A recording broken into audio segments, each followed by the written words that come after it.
Começamos mais um Luz do Mundo Podcast, mais um episódio do Luz do Mundo Podcast. E, cara, seja um patrocinador desse podcast, gente. Entra no QR Code aqui, entra em contato com a gente, patrocine isso aqui. A gente está levando luz para tudo aquilo que Deus tem feito na nossa cidade, na nossa região e no mundo. Então, seja um patrocinador disso aqui, cara. Seja conjunto, cara. Chega junto com a gente, irmão. Chega junto, tá bem? E hoje nós temos aqui ninguém mais, ninguém menos que Tiago Diniz, pastor Tiago Diniz, diretamente da Igreja Batista Lagoinha, Matriz, BH. Horizonte, a terra do pão de queijo verdadeiro. Tem uns fake aí, tem uns fake. Terra de fake news, você precisa avaliar. É com a gente, mas que honra, viu, meu irmão? Uma alegria estar com vocês. Um abraço para todo mundo que nos acompanha, trabalho lindo, estamos juntos, espero que seja uma bênção, né? Glória a Deus. Irmão, e eu acompanho o pastor Tiago já pelas redes sociais, Rede Super e tal, vendo você pregar, eu falei, cara, esse cara é diferenciado. E aí, na hora que eu te chamei no Instagram, eu vi que você me respondeu, eu falei, mentira! E simplão, e é isso aí, né, pastor? Glória a Deus, glória a Deus. Sim. Assim, eu acho que chegou um momento que a gente está tendo que elogiar aquilo que é natural, né? Deveria ser natural e sempre, para todo mundo, não o contrário, né? Sim. Mas eu fico feliz com essa honra, eu devolvo também ela. Glória a Deus, glória a Deus. Também, meu irmão. Amém. Pelo convite. Nós vamos estar juntos. Tamo junto aí na nossa conferência. Tiagão, queremos te presentear com a Bookman. Como é que é o nome aqui? Bookman. Que isso? Cara, queridos, Bookman é um patrocinador aqui do Luz do Mundo Podcast, que eles vendem perfume, cosmético, tudo que você... Pode rasgar aí, pastor, pode dar lugar. Abrir, né? Eu não sabia disso, não, cara. pode... Pobre é acostumado a ganhar presente. Então, tem um cartãozinho com dedicatória e tudo aí, ó. É o seguinte, o pobre quando ganha presente, ele não abre na frente de outros para que não dê seu olho. Olha isso aí. Assim. Aí um dia eu ganhei um presente, cara, que legal. Eu ganhei um presente, aí me falaram assim, olha, você tem que abrir o presente agora. Eu falei, mas na frente de todo mundo? Aí a pessoa falou assim, é porque é chique. O chique é abrir? Eu também não. É chique é abrir? Falta de educação. Não, eu também. Meu pai não abre em casa. Sabe por que é chique? Porque a pessoa tem que ver sua reação. Nossa, e quando é ruim? O semblante cai. Não cai. Não, fica bom.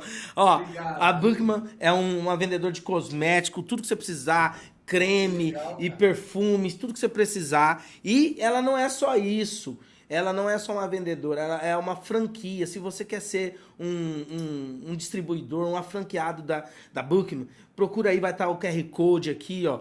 Chama os caras no WhatsApp, vai dar tudo certo, irmão. Você quer ter uma renda extra, os caras estão proporcionando isso. Sim, Ixi, cara, Deus tem feito grandes coisas através dessa oportunidade. Pessoas que estavam trabalhando com outras coisas, começou a trabalhar com isso, começou a falar, vou fazer um dinheirinho extra. Esse extra, fião, virou principal. Sim. Virou fonte principal. Por quê? As pessoas, todo mundo vai comprar perfume, cara. E agora o homem, cosmético, como tá usando creme, entendeu? Então, irmão, Bookman, entra aí no link aí e acesse aí. E não só consuma, mas você pode ser um franqueado. Beleza? Bora, pastor? Bora. Pastor, eu vi que o senhor casou recentemente, pastor. Lua de mel. Tá em lua de mel, pastor. Hoje é o primeiro dia depois do nosso casamento que a gente vai dormir separado. Vai fazer 3 meses, né? 3 meses. Tem sido maravilhoso. Fernanda... O judeu, acho que era 1 ano, né, de licença, não é? Você sabia?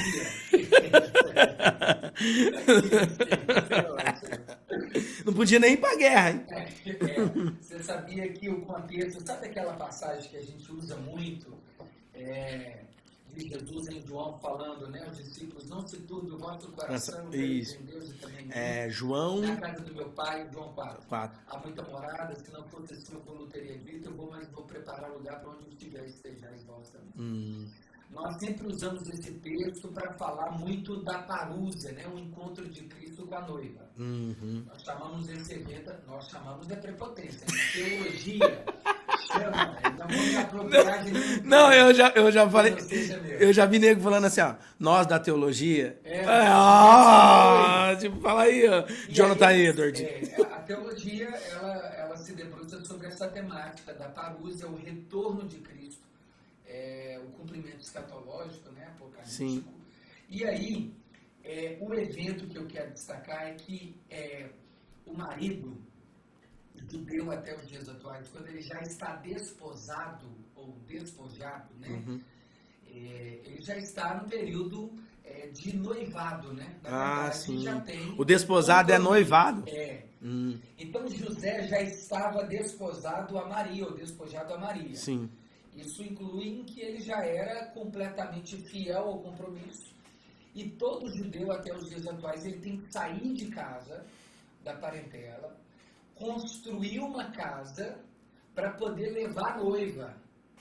Aí Jesus usa esse ponto da cultura para dizer, não se turbe o vosso coração, ou seja, ele está falando para a noiva, fica tranquilo, eu vou, mas vou preparar o lugar. Nossa, que louco! Para onde eu estiver, estejais vós também.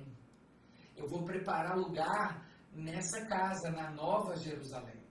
Mas ele se apropria de uma cultura judaica. Ele é judeu. De Judá, né? Cresceu em Belém, em grande parte no início, mas depois se mudou para Galileia, né? Se mudou, é muito delicado, né? Fugiram com ele, né? Para Galileia, em Nazaré, onde ele passou a maior parte da vida, tanto da pré-adolescência até a iniciação do ministério. Isso a gente já está falando no ano 3 décadas. Já depois de Jesus, ele é o próprio marco da divisão da história. Então, Jesus cresceu dentro de Nazaré 30 anos depois de Jesus, né? Depois do nascimento de Jesus, que a história é dividida ao meio. E aí, esse é o ponto que ele diz para os discípulos, não se turbe o vosso coração, que eu vou preparar o lugar. Por isso, olha que legal, pastor, eu tenho experimentado de um milagre de Deus da provisão do casamento, né? Encorajo você, se você tem desejo de casar, escolha, né, debaixo de muita oração, tome essa decisão com muita sensibilidade. Aleluia! Porque é para a vida inteira, mas confie na provisão do alto. Não seja irresponsável, mas confie na provisão do alto.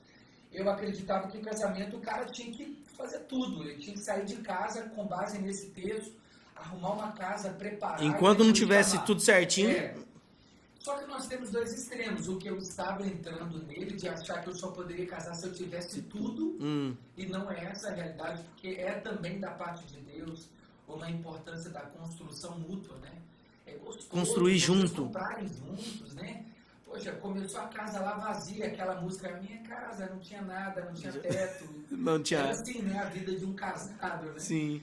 Mas é legal, porque a gente vai vendo a provisão, vai construindo junto. Mas homens, não se esqueça, cara. Você tem a responsabilidade de prover. Né? O homem também que só confia na provisão dos padrinhos, eu acho isso muito perigoso. Então, precisa ter um senso de responsabilidade. O judeu sempre carregou.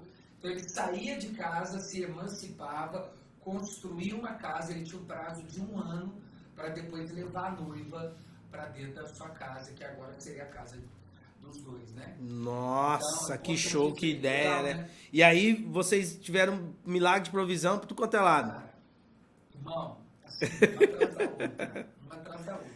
Nós temos tudo. Glória, Meu pastor Flavinho falou, irmão, não compra nada, deixa Deus agir. E assim, eu fui me preparando, a gente fez um casamento muito tranquilo, porque teve planejamento. Então, quando chegou um mês antes do casamento, da cerimônia em si, grande parte das coisas administrativas, financeiras já estavam resolvidas, outras estavam em vias de serem resolvidas. Nós não queríamos casar com dívida, obviamente, essa não é uma realidade de todos, mas se possível, né, faça isso, não case com dívida. A gente poderia ter feito uma festa sem endividado, mas a gente entendeu que não fazia parte das nossas condições. nós priorizamos outras coisas, né, como lua de mel, voltar da lua de mel sem dívida. Então, nós fizemos conforme aquilo que trouxe paz ao meu e o coração dela, né? Nossa, show, Thiago. Eu gosto muito, tem até igrejas, Thiago, que, tipo assim, se o cara não tiver um alicerce, e chegar, pastor, quero casar. Não casa, não. Se ele não tiver uma base, o pastor não deixa casar, não. Assim, existe dois extremos, né, Thiagão? Que, tipo assim, vamos supor, não, só vai casar se tiver tudo certinho. Aí não confia na provisão. Exato. Só que também tem um irresponsável. Que é a pessoa que é o discipulado pelo Zeca Pagodinho. Deixa a vida me levar, a vida leva eu. E não é assim. Não é assim. Você tem que ter responsabilidade. Não, cara, ó, Senhor, até aqui, eu planejei até aqui. Daqui pra cá é milagre. É isso aí. Daqui pra cá é milagre. Então, tem que ter essa ponderação, porque tem igrejas que, tipo, não deixa mesmo, Thiago. Eu conheço. Não, que eu se acredito. E eu não vejo que é de todo errado. Por causa que já viram muita coisa, assim, de irresponsabilidade. Crises financeiras dentro do matrimônio são um dos maiores fatores que trazem divórcio. Um dos principais fatores é crise financeira. Incompatibilidade é uma das últimas, né? Uma porcentagem aí, acho que 10% das pessoas se divorciam por incompatibilidade e 70% por questões financeiras. Nossa. Porque junta patrimônio, junta recursos, mas o gasto também é maior, é dobrado, né? Principalmente depois que tem filhos. Nossa. E dentro do casamento, as pessoas têm uma tendência de quererem melhorar o padrão de vida, né? O homem deseja honrar a esposa, tirou ela da casa dos pais de conforto, então no mínimo ele quer dar ali. Lógico que isso não deve ser uma régua, não deve ser um padrão, porque o casamento é construção. Construção, cara. Então, há pessoas assim, eu tirei a minha esposa de casa, a Fernanda, e ela tinha uma condição, né, boa, o pai dela sempre possibilitou isso. Eu não teria condição de dar o que ele deu, Manteu. mas de construir para poder, daqui a pouco, a gente viver essa realidade. E, obviamente, eu gosto de trabalhar, Glória não a sou Deus. preguiçoso. Glória a Deus. Sou amigo das formigas e não inimigo delas. Aleluia. Que facilita também. Tem muito homem preguiçoso, pastor, muito homem preguiçoso. Nossa. E a preguiça é um pecado, né? Provérbios 6:6, né? Pecado grave, né? Eu até comentei não, nós fizemos uma série de mensagens, 7 pecados capitais lá na matriz. Eu assisti alguns. E nós falamos da preguiça. São pecados que a gente pontua pouco, porque moralmente falando, eles estão engavetados, eles estão na prateleira de baixo. Então, glutonaria, hoje vira até brincadeira, crente não bebe mais come. Não. Come. O glutão vai pro inferno também, não herdarão, né? A falta do alimento também por questões de estética também é pecado. Também é pecado. Se comprometer a sua saúde, nós estamos vivendo aí a cultura do físico, né? A cultura da beleza. E aí, para se encaixar dentro dos padrões, então nós temos problemas graves. Então, nós temos que nos atentar, porque às vezes a gente está de olho aí no cisco que está nos olhos do cosmo, né, do mundo, e enquanto a gente está cheio de trave, são pecados de estimação, que a gente não trata como pecado, como descompromisso. O crente, 7 horas começa o culto, 7h30, está chegando gente. Isso é um pecado grave. Nossa. É não ter compromisso, não ter responsabilidade. Me serviu de um exemplo, eu lembrei aqui agora, das últimas reuniões com o pastor Márcio, ainda como pastor sênior da igreja, e aí teve uma reunião que toda quarta-feira os pastores têm um discipulado, e aí ele falou assim, filho, 2 horas reunião.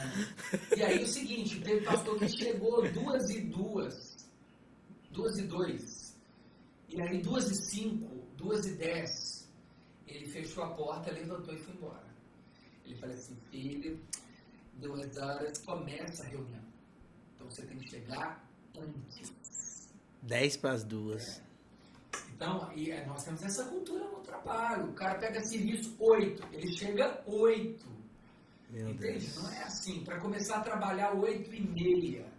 Então, meia hora aí, nós estamos roubando ela, né? Sim. Eu não quero aqui extremizar, Mas nem polemizar. verdade. O negócio é, a gente tem problemas graves, incorrentes na nossa cultura, dentro da igreja, e a gente só está olhando para as coisas que chamamos de macro-pecados. Sim. Adultério vai continuar sendo pecado para sempre. Fornicação, bebedice, mentira. Lascívia. Mas o que tem feito o cristão cair, eu já ouvi uma frase, eu nunca mais me esqueci, corte. Garantiu o corte. Essa é a câmera do corte. Ninguém tropeça em montanhas, mas em pedras pequenas. Então é nos pecados pequenos que a gente vai tropicando, né? Tropeça e daqui a pouco a gente está caído e a gente, cara, como que isso aconteceu? Foi as pedrinhas lá. Eu adulterei, não menti, não roubei, mas mesmo assim estou apóstata, me tornei um apóstata, me tornei frio espiritualmente. É porque o acúmulo de pequenos pecados, micros pecados, não tratados, falha no caráter, não ter pontualidade, a palavra não ser sim, sim, não, não. Sempre assim, não, nós vamos marcar e nunca chega. Eu vou estar orando, nunca ora. Tem um crente 6 horas, né? 6 horas por mim. Não pode deixar, nunca ora, cara. Não, vou estar orando. Ora na hora, então não ora. Enfim. Ou então não fala que vai orar. Isso, eu acho que assim, a gente vai acumulando aí pecados muito graves, pastor, muito sérios. Sim. Nós temos que ter cuidado com isso, já que a gente está falando no podcast que é luz Do mundo, nós precisamos iluminar mesmo os porões, os mais longínquos aí, os mais escuros da alma, cara. Tem muita coisa que precisa ser trabalhada. Amém. Pastor, o senhor tem um livro. Como é que é o título do livro? Teologia do Evangelismo. Aleluia. Desconstruindo para construir. Aleluia. Tá vendo essa capa que está aparecendo aí para você? Essa é um busto, a capa dele. Você nem me perguntou, né? Não, vambora. O cara nem perguntou da capa, eu já tô aqui falando que as pessoas ficam curiosas. E a Fernanda fala que o que eu mais gosto de falar do livro é da capa. Essa que eu achei legal mesmo quando a gente... A ideia, né? A capa, o busto que está aparecendo aí, é de Michelangelo, quando ele desenhou o busto de Davi, o rei Davi. Ele, um artista, Sim. ele foi encantado com a história de Davi ter vencido o grande Golias, o incircunciso. Sim. E aí ele dedicou em desenhar, depois foi feita uma escultura de Davi, colocado na Grécia Antiga, apesar dele ser do período renascentista, e ele dedicou esse busto a Davi, justamente porque Davi venceu o gigante Golias. Quando eu fui escrever o livro, cara, eu falei, cara, isso faz sentido para mim, porque eu fui diagnosticado com TDAH, transtorno de hiperatividade e atenção, déficit de atenção, pesado, já bem agressivo, preciso ser medicado, então tomei algumas bombas nas escolas, né, aqui fala bombas. Também. Fui reprovado, e aí, assim, para eu escrever um livro foi vencer um Golias. Sim, porque o TDAH ele não consegue ter um tempo assim focado, né? Não, e quando ele foca, ele absorve quase nada de conteúdo. Então, para eu entender uma página de um livro, eu preciso lê-la umas 5 vezes para uma pessoa comum entender na primeira. Né? Qualquer coisa, se alguém assobiar aqui, tira minha atenção. Eu tenho isso aí, mas eu não tenho TDAH porque eu não fui fazer o exame, então não tenho. Se eu fizer, eu tenho. Mas eu fiz um teste, a minha esposa é psicóloga, ela falou, faz esse teste aqui de TDAH. Aí eu fiz. Tinha 17 questões. 15. Eu tenho 15. Só 2 lá que eu falei, então eu foco nessas 2. É isso aí. Cara. Você tá igual o Josué e Caleb, né? Viu a oportunidade em meio pau. Isso. Cara, cara, é desse jeito. Pra eu focar num. Tipo assim, igual. Devocional. Como é que eu sou devocional? 3. Uma luta. Mas aí que tá. Nem por isso eu fui buscar um tratamento muito tardio, muito depois de sofrer muito sem saber. Eu vou ser bem sincero aqui, eu achava que eu era burro, um cara burro.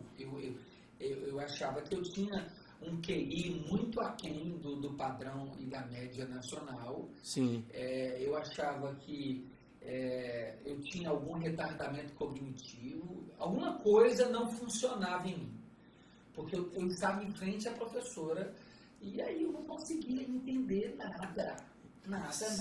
Tá me descrevendo aí. Mas tinha coisas, olha que interessante, quando eu gostava do assunto, acabou. Eu me tornava perito. É o hiperfoco. Hiperfoco, isso aí. Então, assim, que eu gostava, irmão, acabou. Eu me tornava uma referência na área.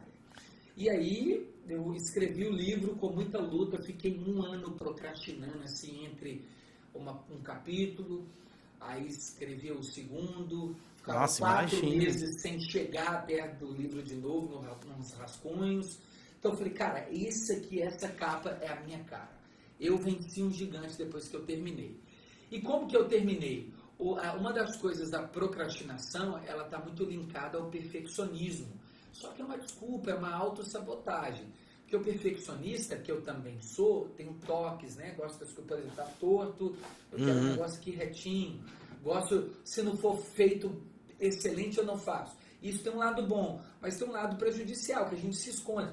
Já que não vai ficar top, meu não vou fazer. Eu não vou terminar ele. Porque eu queria fazer ele de várias formas. Eu queria ser muito profundo. Mas aí que está a minha desorientação de atenção, a falta de foco. Eu queria, ao mesmo tempo, ser muito sistemático teologicamente, mas também queria ser muito prático. Eu queria trazer muito uma aplicação para os dias atuais, mas, ao mesmo tempo, eu queria resgatar um conceito clássico da época. Aí, no final, eu falei, cara, o que eu quero? Eu vou escrever aqui uma parça, uma enciclopédia do assunto. Eu vou escrever uma teologia sistemática do evangelismo. E aí, não. Aí foi quando eu tive um start que eu falei, eu ouvi uma frase, corte. Câmara do corte. É melhor feito do que perfeito. Aleluia! Entende? Eu falo isso pra galera da igreja. Desculpa pra você fazer de qualquer jeito. Mas faça, né? Faça, comece. As coisas vão desenhando no longo do caminho. Foi isso que eu fiz. Glória a Deus. Tanto que assim, o meu livro tem vários erros de português, porque não deu tempo de corrigir. Eu queria lançar ele no ano de 2022. Eu falei, cara, eu preciso lançar, porque eu tinha uma palavra para aquilo. E aí... Foi. E aí eu mandei, eu falei, cara, são poucas coisas, eles vão entender, vai ser até bom que eu vou me aproximar do leitor, para ele ver que foi eu que escrevi mesmo. Sim. E tá tudo certo, né? É sobre isso. Dava para entender. Cara, mas o livro... E olha que legal. O livro trata, pastor, prático do evangelismo mesmo, como evangelizar. Aí o que eu fiz?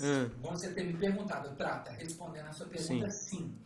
Ele trata alguns capítulos que eu falo da prática do evangelismo. Por exemplo, tem capítulo que fala como não evangelizar. O que é o evangelismo? Ele também instiga algumas reflexões, como por exemplo, é preciso evangelizar os evangélicos. Não. Meu Deus do céu. Vai, vamos lá, pastor. Eu vou deixar você falar. Porque tem evangélico que não sabe o evangelho. E é triste isso. E eu fiquei muito triste porque eu tive alguns dados do Ibope, de alguns censos que foram feitos por umas igrejas norte-americanas. Em um estudo de 10 anos, 70% daqueles que se denominavam cristãos protestantes em 10 anos, 70% não tinha lido sequer a Bíblia uma única vez. Inteira. E eu estive nessa estatística. Infelizmente, eu fui fruto disso. Eu fui um cristão que durante 10 anos eu não li a Bíblia toda. Então eu lia partes, eu não tive uma continuidade. Aí eu comecei a criar um plano de leitura. Aí eu li pela primeira vez a Bíblia de capa a capa. O ano inteiro. Quando eu terminei, cara, foi uma das melhores sensações. Aí, no ano seguinte eu repeti. Fora que eu fui lendo e como às vezes, né, ministrar, dou aula no seminário, eu tinha que também fazer leituras separadas. Né? Então eu tinha que ler de novo. No seminário eu obrigava também leituras bíblicas. Sim. E aí eu comecei a ler. E aí eu tinha muitas dúvidas. Na verdade, o livro saiu das dúvidas que eu possuía quanto ao Evangelho. Por exemplo, eu queria saber o que significava etimologicamente a palavra Evangelho. Eu sou muito curioso, eu sou muito, cara, Evangelho, o que quer dizer Evangelho? Vem de onde essa palavra? E aí eu fui descobrindo, né, que existe uma cultura greco-romana que se apropriava da palavra. Sabe o que é o Evangelho na época? Era quando os imperadores, quando conquistavam uma terra, eles enviavam pessoas, era o Evangelho segundo César. Então era César anunciando uma boa notícia. Aí Jesus vem, aparece no cenário, apropria, e diz, eu é que tenho as boas novas. E ele apropria dessa cultura, fala assim, ó, não, mas isso não é gospel, essa palavra não é gospel. Caguei. Eu vou apropriar disso e vai virar. Porque muita gente, mas isso não é gospel. Porque muita gente vai pegar a palavra apóstolo também, não era? Sim. Apóstolo também, a etimologia da palavra não tem nada a ver com o evangelho. Não tem nada a ver com uma função muito diplomática. E representar praticamente uma pátria. O apóstolo, para o conceito romano, é uma espécie de um embaixador. Mesmo. É alguém que está representando a nação em uma outra nação. E é o conceito que ele usa. Os apóstolos estão representando o meu reino. Isso aí. Tá maluco, cara? E aí eu fui chegando nisso, nessa construção. Como é lindo. Por exemplo, eu tive contato com o Evangelho de Mateus. Foi o primeiro evangelho que eu li. Aí eu vi lá 28 capítulos, aquele tanto de prodígios, sinais, maravilhas. É o Evangelho Marvel. Dando vista aos cegos, multiplicando pães, né, entrando em Jerusalém no jumentinho, e depois sendo crucificado, ressuscitando ao terceiro dia. Achei maravilhoso. Aí cheguei e falei, cara, se Mateus já foi top. Se Marcos. Mateus já foi top, imagina quando eu chegar em Marcos. Vai ser muito mais top. Aí eu cheguei em Marcos, começou a repetir as histórias. Eu falei, gente, sabe assim, deu. Eu falei, cara, um banho de água fria. Que eu achei que a história iria aumentando de poder. Sim. Eu falei, cara, eu tô lendo a Bíblia. Se Mateus já começou a ir ao primeiro, imagina o segundo. Se ele já fez aqui no segundo, que é Marcos, ele vai fazer muito mais. Mas aí repetiu as histórias. Eu falei, cara, será não, mas essa aqui eu já li aqui, só que com pontos de vista. E aí eu cheguei em Lucas e falei, não, Lucas deve ser diferente. A mesma coisa. Mudava poucas coisas. E eu falei, cara, o que aconteceu com esses 3 livros? E João ainda tinha coisas ali, João que também parecia com um dos 3. Aí eu descobri que esse fenômeno na literatura cristã é chamado de sinótico. Sinótico, os evangelhos sinóticos. Ver conjuntamente, a palavra do grego, né? Que é cada autor escreve o livro ou o evangelho, a boa notícia, para um público específico, considerando a cultura local. Então, se Mateus fala para os judeus, ele apresenta um tipo de Cristo, o Messias, o rei, né? O verbo, o de João também é o apresenta verbo. como verbo.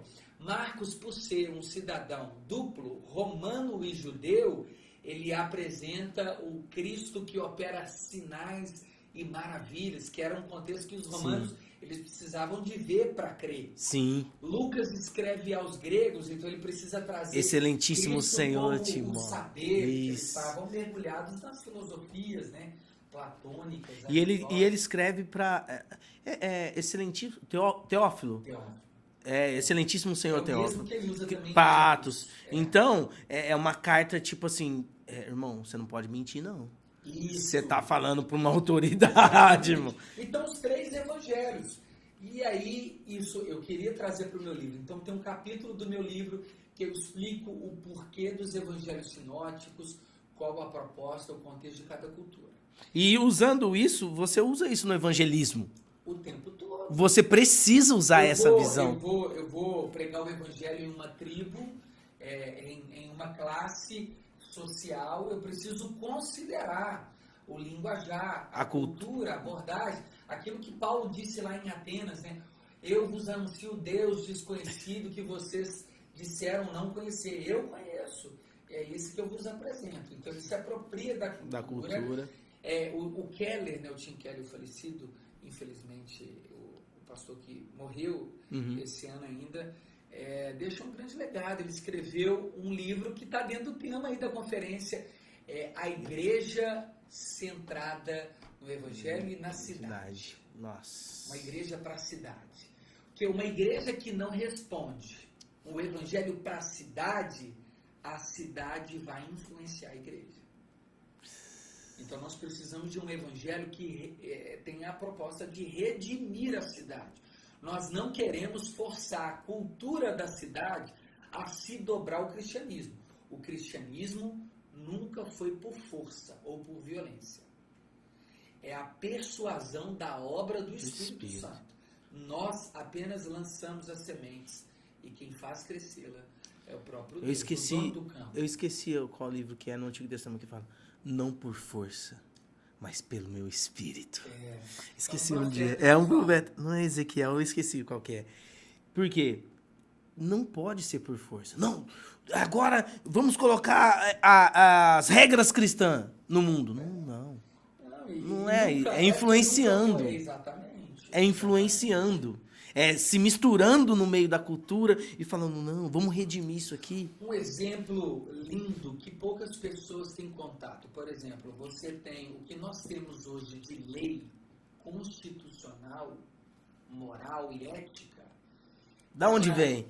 Grande parte dos mandamentos. Dos 10 mandamentos. Então, a lei romana civil também, grande parte do direito civil, também grande parte dos princípios judaicos cristãos. Isso. Assim, as pessoas, então isso aí é o quê? O reino de Deus influenciando a cultura. Show de bola. E às vezes a cultura nem se dá conta disso.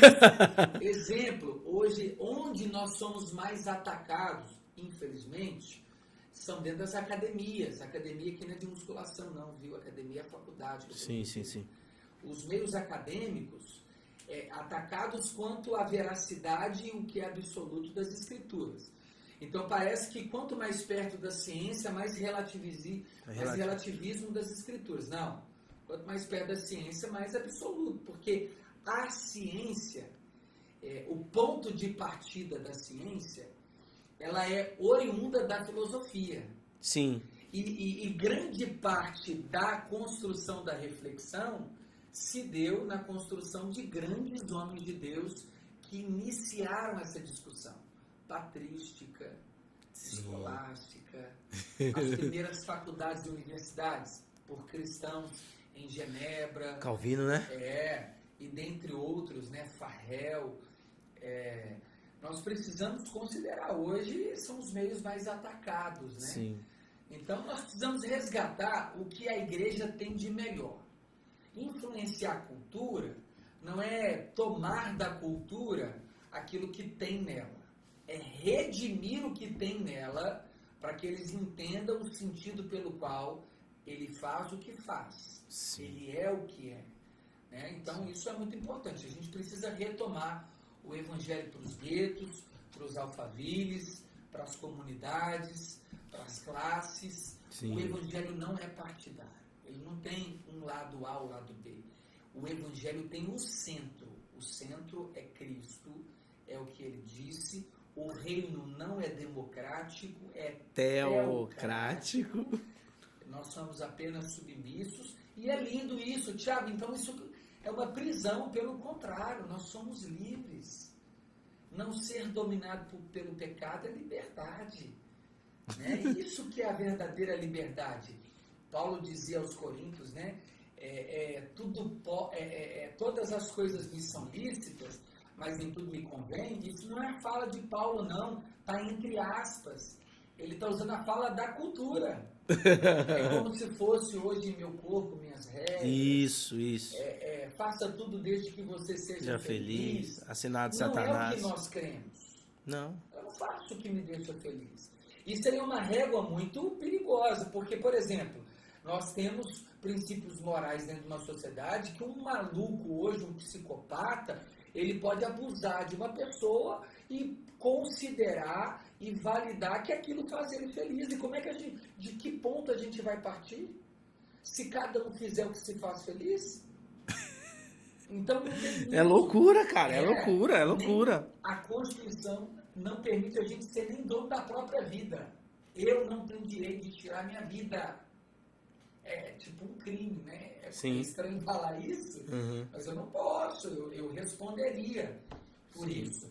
Então, a palavra de Deus, ela é o ponto de partida, ela é o meio. Pastor, e o seu livro, ele fala do evangelismo. E deixa eu te fazer uma pergunta. Ele fala do evangelho para usar como evangelismo. O evangelho é as boas notícias. Sim. Mas primeiro eu preciso dar a má notícia?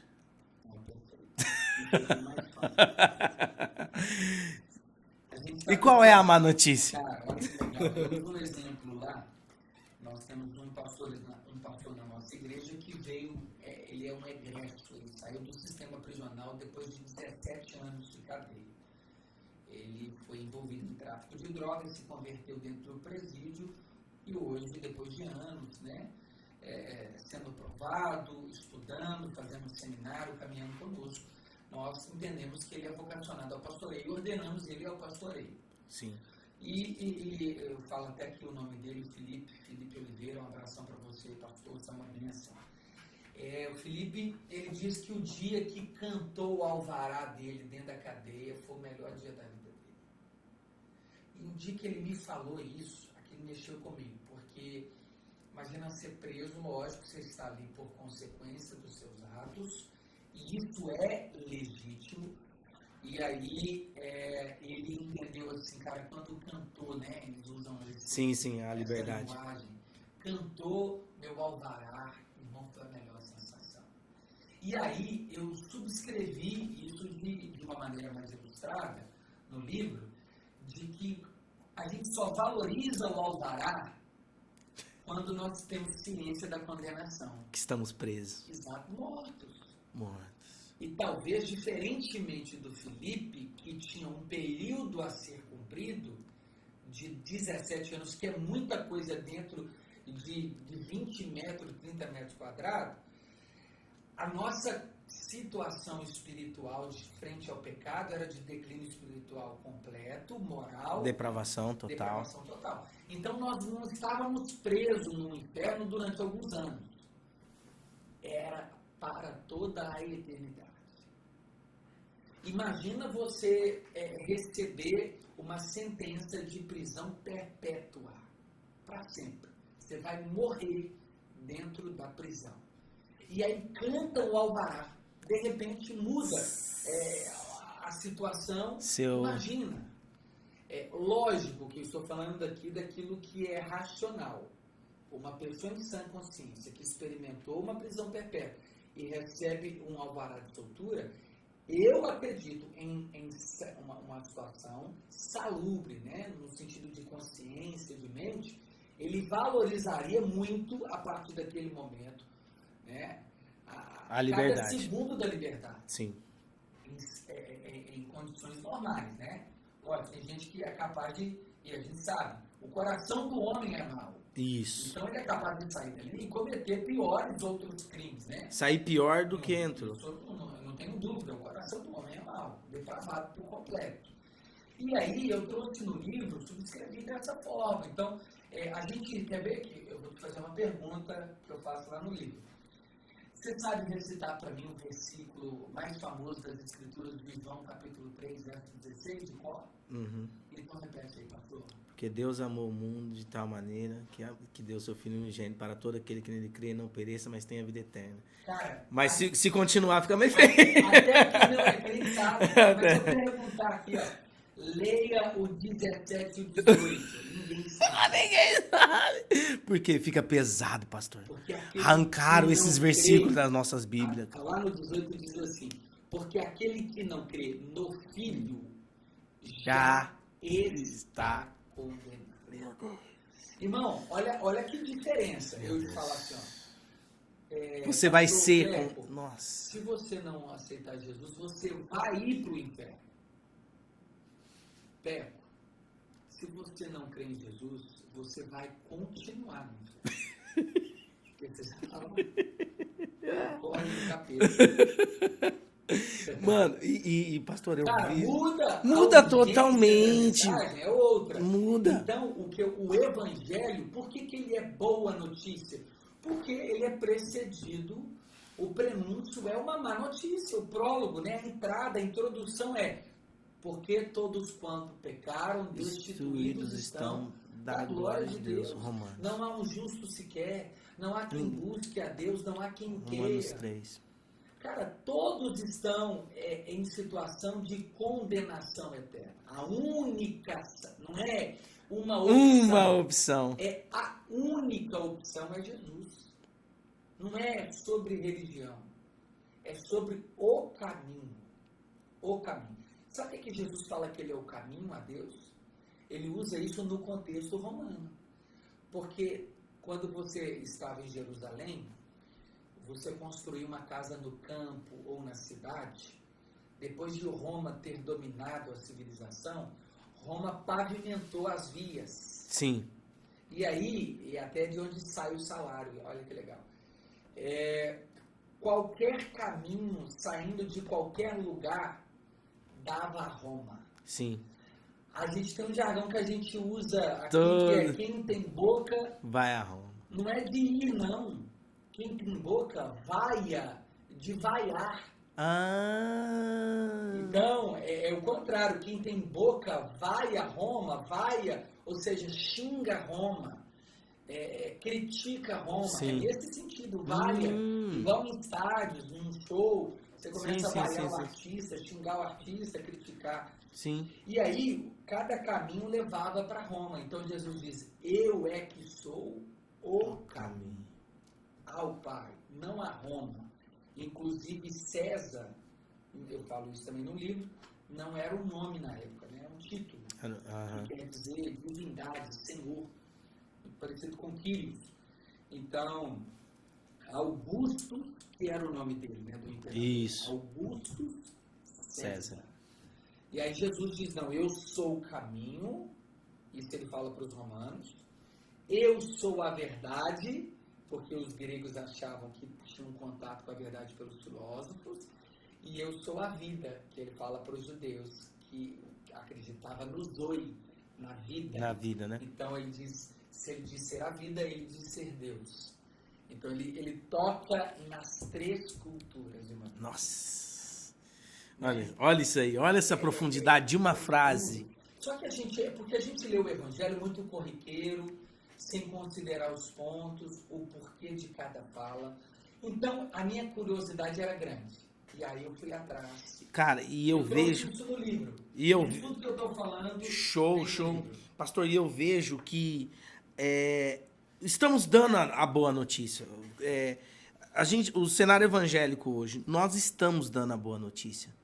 Só que esquecemos a má notícia. Incompleta, né? Incompleta, a boa notícia, o evangelho não está chegando integral. E aí é um problema. É um problema, porque, na verdade, Paulo vai falar em Gálatas que é anátema. Anátema quem prega. Porque outro evangelho. Porque se eu não prego o evangelho completo, o outro evangelho. eu tô... Que não é outro, que ele fala.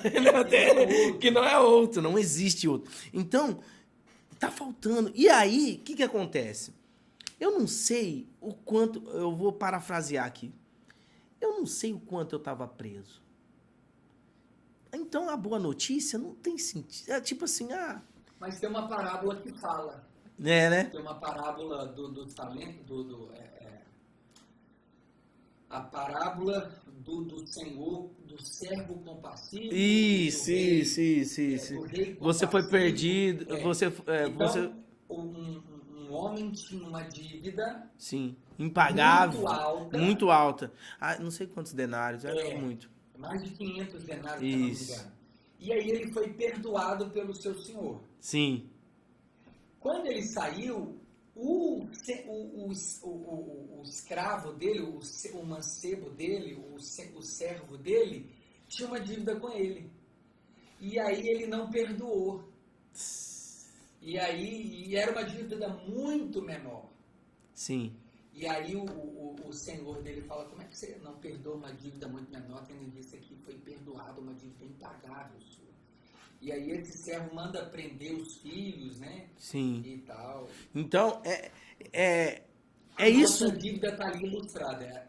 A nossa vida tá ali, né? Porque o que acontece? E aí, você vai pregar para uma pessoa, você fala, mas você precisa de Jesus. Precisa de Jesus para quê? Não, mas é o evangelho e tal. Jesus te salvou. Ah, legal, que bom. De que? Dele. Da ira de Deus. Uma coisa que eu falo exatamente. Te salvou do diabo. Está salvando as pessoas do diabo. Não, salvou da ira. Deus está salvando a gente da sua própria cólera, da sua própria ira. Meu Deus. Dura coisa o homem cair nas mãos de Deus. Porque aí você vai pregar. Eu ouço, assim, às vezes eu me pego assistindo mensagens desses streams aí hoje.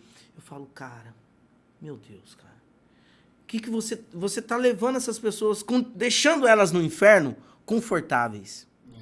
Por quê? Não fala da urgência de aceitar a Cristo. A urgência de, tipo, meu irmão, deixa eu falar pra você. Você tá perdido. Não é que você vai pro inferno, você já tá. Você já tá. E assim, você tá perdido. Não é questão que, não, eu não sou tão mal assim. Não, você é pior que imagina. E eu vejo que a gente precisa falar isso. E não só pro perdido, não só pro ímpio. Dentro da igreja. Isso. Dentro da igreja. Por quê? Tem muita gente que eu vejo que tá igual Paulo, Romanos 1, ele escreve e tal, e aí tá lá o judeu. Isso aí, esses imorais, isso aí, Paulo. Isso aí, vai no 2, ele vem regaçando. Ele vem regaçando. E tu, pois, que julgou outro. Então... Ensina outros e não a ti mesmo. Ensina a ti mesmo. E eu vejo que dentro do meio evangélico, a gente precisa falar assim, não, cara, você ser filho de crente não te salva. Não, filho de crente não é crentinho, filho de crente é pecadorzinho. Então tem que se arrepender. Tem que se arrepender. A única forma de nós recebermos perdão e misericórdia é se confessarmos e deixarmos os nossos pecados. Receberemos perdão e misericórdia. Ele é fiel para nos perdoar e nos purificar dos nossos pecados. João capítulo 1, João 1,19, né? Então, a única forma é o bote da salvação. Eu fiz uma pergunta uma vez numa igreja brincando. E aí eu fiquei triste com a resposta, porque eu perguntei assim, irmãos, sério, hein? Resposta séria. O que quer dizer o nome Jesus? Irmão, dentro de uma igreja, um silêncio. E aí muitas pessoas assim, amor, vida, ai, meu Deus do céu. Pai, rei. Eu falei, isso são títulos, atributos, né, que ele comunicou e outros não. Mas o nome, a palavra Jesus, o nome Jesus, a etimologia quer dizer o quê? Jesus.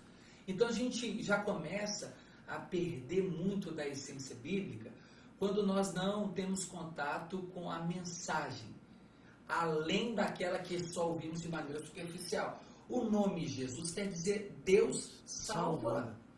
Salvador. Deus salva. Nossa. Sabe por que quem nasce em Salvador é soteropolitano? Você sabia? Não sei. Eu sei que é soteropolitano. Corte. Eu sei que, Venha pro corte. Vai. Cara, sotério. Quando você estuda soteriologia, você estuda o quê? Salvação. Doutrina da salvação. Doutrina da salvação. Então, soteriopolitano é porque ele nasceu em Salvador. Isso, cara! Muito bom. Olha aí, papai! Aí, Barril triplicado, viu? Então, assim, já começa no nome. Soteropolitano é Salvador, aquele que nasceu em Salvador, né? E Jesus é a mensagem, não apenas, é a mensagem encarnada. Eita. E nós precisamos encarnar a mensagem. Isso aí. Cristo em vós, a esperança da glória. O Ei, apóstolo Paulo Colossenses. diz aos Gálatas, no capítulo 2, não sou mais eu quem vive, mas é Cristo que vive em mim. Não é só decorar versículo. E viver. É encarnar a mensagem. A boa notícia. Então, como que nós precisamos valorizar a boa notícia? Apresente a má notícia. Eu sei que o problema é que a má notícia esvazia a igreja. Não dá like. Mas povoa o céu. Aleluia! As notícias humanas esvaziam o céu e povoam o inferno. Então, eu sei que eu também, né, não acho que o evangelho é só faca, só cruz. Não. Mas o maior símbolo do evangelho não é escada para o sucesso. É cruz. Aquele que quiser seguir a mim mesmo, negue-se a si mesmo, tome a sua cruz todos os dias e siga-me. Então, a mensagem da salvação é de abnegação de Deus que se fez homem. Esvaziou-se de si mesmo. Aos Filipenses, ele sendo Deus, não o apegou-se, ou não o usurpou, não se apropriou do fato de ser Deus, mas antes esvaziou-se, ou esvaziando-se a si mesmo, tomando a forma de um homem, de um servo, andando entre nós, ele cumpriu a sua missão. Então, é isso. Pastor Peco, para sempre nós veremos na glória Jesus, homem glorificado. As marcas. As marcas. Irmão, é para sempre a decisão de Deus em moer o seu filho. Ele o ressuscitou e foi glorificado. As mais altas alturas estamos com ele nas regiões celestiais. Sim. Mas ele se despiu. Nós olharemos para o Cristo, o homem glorificado na eternidade. Meu Deus, isso é muito forte. Cara, e toda vez que nós olharmos para isso, nós seremos tomados de um constrangimento assim, incalculável. Foi por mim. Que amor é Na hora esse? que vê. Por que ele saiu dessa majestade? Por que ele decidiu lavar os nossos pés? Por que ele entrou no mundo dos mortos, aqui o meu e o seu? Né? Por que ele encarnou-se? Ele decidiu, o atemporal decidiu se submeter à temporalidade. O infinito atravessou o finito. Meu Deus. Aquele que antes de todas as coisas, teve um início como homem. Então, isso aí é majestoso. O evangelho precisa ser apresentado completo e total. Então, as pessoas precisam, nós e as pessoas precisamos ter dimensão do amor sacrificial, incondicional, e do pecado, da depravação, e da nossa transgressão, e do nosso estado espiritual na sua totalidade. Uma vez eu vi um pastor falando que um casal, lendo a Bíblia, ele leu pela primeira vez a Bíblia, o casal, e o marido falou assim: meu bem, nós estamos perdidos. Passando um mês lendo, meu bem, nós estamos perdidos. Passou-se 2 meses, meu bem, nós estamos mais perdidos do que eu imaginei. Aí, depois passou 3 meses, meu bem, eu acho que tem salvação. Passou 4 meses, meu bem, é eterna salvação. Por quê? A gente precisa ter essa consciência de que, mano, eu tô perdido sem Jesus. Óbvio, gente, a gente não vai fazer isso com as forças dos nossos braços, com os nossos gritos, com as nossas eloquências. É o Espírito Santo que vai convencer, ok? Então, beleza. Mas nós temos que proclamar. Nós temos que proclamar a mensagem completa e falar, sim, nós não vamos ser perdidos, nós já estamos perdidos. Nós já estamos. E deixar que o Espírito Santo gere isso e apresentar também a graça. Falar, meu irmão, existe graça. Existe coisa que, tipo assim, cara, Deus esvaziou-se da sua glória. Cara, agarra firmemente no trono da graça de Deus, onde você vai encontrar misericórdia. É só lá que a gente vai conseguir. Então, a gente tem que apresentar mesmo assim, esse plano. Cara, você tá perdido. Só que depois, cara, tem salvação. E é eterna. E é isso aí, a mensagem completa, é só isso. Você não deve esperar a pessoa chorar nesse momento. Você não deve esperar se entrou ou não no coração. Você lança semente. Aleluia. O coração é que vai ser identificado. Se é uma terra boa, se é espinho, se é pedra, se é a beira do caminho. Né? Se for uma terra boa, essa única semente entra e produz 30, 60 até 100. Top Eu demais. tenho uma história semelhante a que você contou. Só que com final triste, porque o cara também ganhou uma Bíblia e falou assim, eu quero te ajudar. Ele chegou lá e falou assim, meu irmão, estou precisando de dinheiro para pagar minha conta de luz e a igreja não me ajuda em nada. O irmão falou assim, não, irmão, a igreja ajuda sim. Sem o irmão saber, ele colocou o dinheiro da conta de luz certinho dentro da Bíblia. Fechou. Eu quero te dar um presente. Leia. Ai, meu Deus. E entregou a Bíblia para o irmão. Aí o irmão desviado, passou anos. Aí o irmão perguntou assim, e aí? Leu? Ele falou assim, vocês não valem nada. Eu precisei de pagar a conta e vocês me deram a Bíblia. Eu desviei. Você desviou mesmo. Você não vale nada mesmo. Você não leu uma página. Se você tivesse aberto a Bíblia, tá o dia da conta lá. Pô, né? Incrível. Mas não tem que fazer isso agora. Mas basicamente é isso. Basicamente é isso. A escritura contém palavras de vida eterna, meu irmão. O cara não pegou. Não se deu conta de ler nem sequer uma página, nem abrir a Bíblia. Assim, ele poderia abrir e o dinheiro cair, mas assim, mais um teste que as pessoas só querem, às vezes, as mãos de Jesus e não a face dele, né? Buscava ele por aquilo que ele podia dar, milagres, prodígios, sinais, maravilhas. E ele dá graça comum. Graça comum. É aquele sol e chuva que cai sobre Justo justos e injusto. bons e maus, Acabou. pretos e brancos. Mas aí tem a revelação especial. Aos meus irmãos predestinados à vida eterna e aos meus primos arminianos fiquem lutando para preservar a salvação.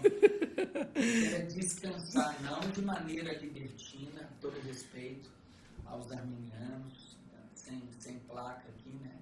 Meu sogro é um exímio. Eu conheço um arminiano de verdade, o meu sogro. Ele conhece os escritos de Jacob Armínio e conhece os de Calvino. Ele lê as duas obras. Sim. Né? Então ele sabe muito mais até de Calvino do que até muito calvinista por aí. Mas eu acho que nós somos cristãos. Somos cristãos. Somos de Cristo, como diz um pregador, nós somos soberanistas. Nós cremos na soberania de Deus. Independente desse ponto teológico e interpretativo, eu acredito que a salvação ela já foi conquistada. Efésios capítulo 2, né? A salvação é pela graça, mediante a fé. Isso não vem de vós. É dom de Deus, para que ninguém se glorie. Pastor, é sobre isso. É sobre tudo isso. Nossa! Ficou muito teológico isso aqui. Ficou muito teológico. De Roma, da Grécia, de Platão. Falamos agora de Jacob Armínio. Jesus Cristo de Nazaré. Aleluia, aleluia. É tudo que nós queremos, né? Nós queremos que a nossa geração conheça e prossiga em conhecer Jesus. Nós queremos que Jesus tome o centro de tudo, né? Que ele não encontre uma igreja como foi Laodiceia, que o colocou para fora. Por isso ele disse, eis que estou à porta e bato. Aquele que abrir, eu entrarei e cearei com ele. E mesmo a igreja colocando ele para fora, ali é uma figura, né? Ele estava ali. Eu ia falar uma lingura de linguagem. Nossa. Isso é o TDAH. Uma figura de linguagem. Ele está dizendo, né, obviamente, que há remanescentes em qualquer lugar, Eu creio. tempo, estação. Eu creio. Se a gente achar que somos Só os nós. puritanos, Não. Paulo ouviu, né, escrevendo, disse aos Coríntios que Deus preservou, lembrando, né? Isso. Quando o profeta Elias disse, só eu Sobrei. 7.000 tem uns 7.000 também não se curvaram. Show de bola. E tem. Profeta Eliseu. Eu creio muito nisso, pastor. Eu creio que... E eu tenho, não só creio, mas eu tenho visto. Você é um exemplo disso, de pessoas que não relativiza. O profeta Elias mesmo. Não, eu tô falando aqui, eu tô lembrando. Elias. Que não relativiza o evangelho. Que não reduz o evangelho para caber dentro. Não. Contextualiza. Mas não usurpa. A igreja primitiva crescia em números. E Pedro pregando. Ele ordena que se arrependa. Cara, um dos sermões mais cristocêntricos de todo o Novo Testamento é Atos capítulo 2. Capítulo 2 acabou, meu irmão. Ele fala Ele que desceu a ciência divina. Ali os arminianos gostam disso, né? Ele fala, Deus entregou o seu filho para que você, judeus, o entregasse à morte. Isso. Olha só, cara. Você está colocando a culpa nos ouvintes. Isso. Olha que mensagem dura. Vocês, esse Você Cristo a qual você... você... Isso. Para a ciência divina. Show. Né? Então, eu acho que a palavra, ela tem 3 efeitos. Ela produz consolo, ela exorta e ela edifica. Isso. Então, toda a palavra, a profecia soberana das Escrituras em 2 testamentos, Antigo e Novo, nas 2 alianças, ela exorta, ela consola e ela edifica. Aleluia. Ela tem que cumprir esse propósito. Eu não posso também só pregar exortação. Por exemplo, é possível ser antibíblico sendo expositivo. Sendo expositivo, porque, sim. por exemplo, eu estou pregando um texto expositivamente verso a verso. O tom, a tônica do texto, né? A nota do texto musical ali, a harmonia, ela está em ré. Sim. Ela está consolando. Sim. E o cara está dando dó. O cara está dando sol. Ele está saindo da harmonia do texto. Ele está ali na partitura e não está fazendo. Ele não está cumprindo com, eu não sei tocar, né? Mas ali com a... Mas por isso que precisamos ter todo um enredo. Exato. E sempre findando em Cristo. Isso. Eu digo isso. Vai pregar, Deus usa quem quer, da maneira que quer. Pregue de maneira simples, arroz com feijão. Não invente a roda. Eu lembro que eu nunca mais... aliás, eu não lembro. Eu nunca mais me esquecerei do dia que eu vi o pastor Vinícius do lado pregando com slide na igreja. Eu achei o máximo. Estava começando, né? Eu gostava, ainda gosto muito de ouvir ele pregar. E aí ele pregou com slide, e aí ele tinha uma canetinha, ele passava assim, tá! E aí o slide 1, e aí ele falava, irmãos, e Jesus não sei o quê, tá! E slide 2 e versículo embaixo. Eu falei, cara, quando eu pregar, eu vou pregar com slide. Só que eu não tinha domínio nenhum. Aí eu fui pregar num retiro. Aí tinha umas senhorinhas, assim, de uns 160 anos na frente. De 160 a 200 anos. Brincadeira da parte. Mas senhorinhas mesmo, assim, de uns 90 anos, de uns 80, 75. Assim, tão doce, tão sabe, cheio de amor pelas escrituras, me olhando assim antes de eu pregar, e eu ligando os slides. Aí eu imagino elas pensando assim, nossa, que zelo, que capricho esse pregador tem, né? Eu fiquei imaginando. E aí o jovem sentado atrás, falei, cara, é hoje, vai ser top, telão, retiro, tá todo mundo. Pastor, eu arrumei uma confusão. que eu quis pregar Romanos 8, não estava preparado. Oh, esse texto aqui? Só aí, esse texto. Eu não soube introduzir, e aí ficou aquele... Sabe quando dá aquele silêncio, que você escuta os grilos? E assim, aí um começa a olhar para o outro, tipo assim, as senhorinhas foi uma falando para a outra assim, e aí sabe o que eu fiz, cara? Eu comecei a bater na igreja, porque eu me perdi. Nossa. Sério, chamei as doninhas tudo de desgraçada. Meu Deus. No sentido da palavra de sem graça. Sem graça. Sem a graça de Deus, né? Mas não expliquei, então foi um palavrão, porque eu estava no interior, não considerei o contexto. Meu Deus. Foi assim, uma tragédia. Eu acho que ali virou uma chave para eu me dedicar mais nos estudos, para eu não pregar textos que eu não tenho familiaridade com eles. Uhum. Para eu não querer performar sobre púlpito. Púlpito não é lugar de performar, é lugar de servir. Para eu não querer impressionar as pessoas, eu precisava considerar que Cristo era que precisava ser visto. Então parei, nunca mais preguei de slide, a não ser quando eu dou aula, mesmo assim com muita dificuldade. Os textos difíceis que eu tenho de dificuldade, que são muitos, eu evito. Né? Eu vou nos textos que eu tenho mais facilidade com eles. E eu faço de maneira simples, é isso. Com propriedade, com graça, com amor, com humildade. E exaltando a glória de Deus. Se eu pudesse, se essas senhoras, né, estivessem me vendo, as senhoras são alvos da graça de Deus, me perdoe por aquele Glória dia. a Deus. Foi um arrependimento assim, cara. Eu falei, cara, que triste. Porque senão a gente também bate na noiva, e a noiva tem noivo. Tem noivo. Tem dono. Às vezes a gente acha que não, né? A gente só critica a igreja, mas ela continua sendo do Senhor. Mas é isso aí. Pastor, já acabou, cara? Muito obrigado pelo seu tempo, obrigado pela sua vida, obrigado porque o senhor tem derramado ali na Igreja Batista Lagoinha. Nós temos bebido muito, temos, assim, tá edificando muito. Novos desafios também. Glória a Deus. E Deus abençoe a Fernanda também, o ministério dela. E glória a Deus. Estamos aí, gente. Luz do Mundo Podcast, Thiago Diniz. Compartilha, manda pra todo mundo, manda pra aquele seu amigo que gosta de teologia. Ficou teológico, sim! Tamo junto, galera. Deus abençoe.